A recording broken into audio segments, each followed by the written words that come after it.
En fait, je voulais être psychologue depuis très longtemps. C'est vraiment un rêve, en fait. C'est un rêve de longue date.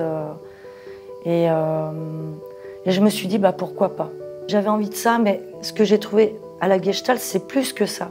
Au final, c'est déjà l'impact que ça a sur soi, les gens qu'on rencontre.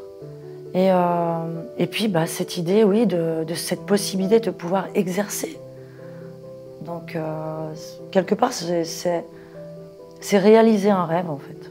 J'avais peur de plein de choses. J'avais peur, dès qu'il y avait un nouvel événement, ça me perturbait dans mon organisation, où j'étais quelqu'un qui n'exprimait pas vraiment ses émotions.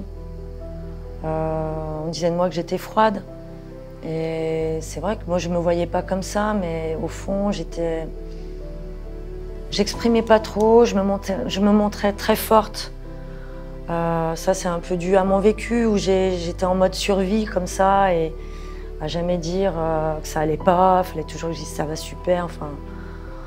Voilà, ce qui était faux, en définitive, parce qu'en plus, je me suis épuisée dans ce rôle-là, mais bon, c'était comme ça, je me suis construite.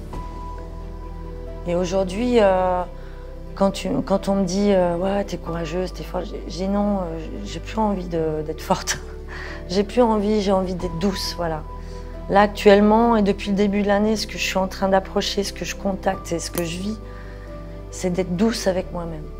D'être douce, de la douceur, et rien que ce mot me fait du bien.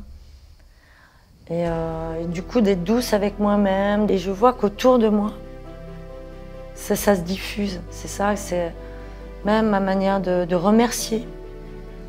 J'ai jamais autant remercié la vie, en fait, remercier les gens, faire un compliment. Et on me le rend bien, du coup, aussi. Et je me sens aussi beaucoup plus respectée. Et je pense que c'est parce que je me respecte mieux. Je suis plus à l'écoute de moi-même, de mes envies. Maintenant, je peux dire non, mais plus calmement. C'est-à-dire, je vais prendre ma fille, si elle me demande quelque chose, je vais pouvoir dire non, mais calmement. Et c'est OK, parce qu'il y a des moments où je dis oui, des vrais oui, et il y a des non aussi. Je me respecte mieux. Et même ma fille, maintenant, elle a fait une démarche d'aller vers un gestalt thérapeute, sans que je lui propose, mais elle-même, elle a vu, elle voit le bienfait. Elle a vu les changements. Elle-même, c'était la première à me dire que j'étais quelqu'un de froid. Et des fois, ça me posait question, parce que c'est pas très agréable, quelqu'un de froid. Et c'est vrai, j'avais cette tendance à me cacher un peu, enfin... Je crois que c'était une protection, en fait, parce que je suis quelqu'un, j'ai toujours été sensible. Au final, je me sens de plus en plus, je vois là en fin de troisième année, plus allégée, plus confiante. Et aussi avec des idées que tout est possible, en fait.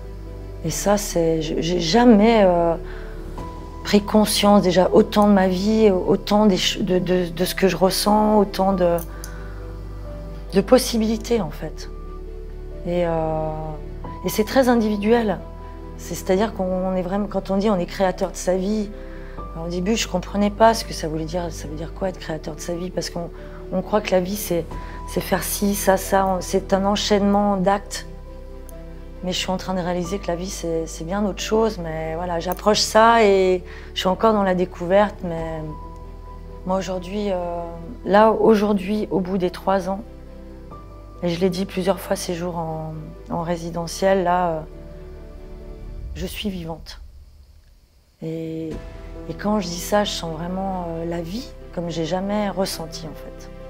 Et ça donne vraiment des bonnes sensations, de bien-être, là, où qu'on soit, en fait. Et c'est ça qui est bon.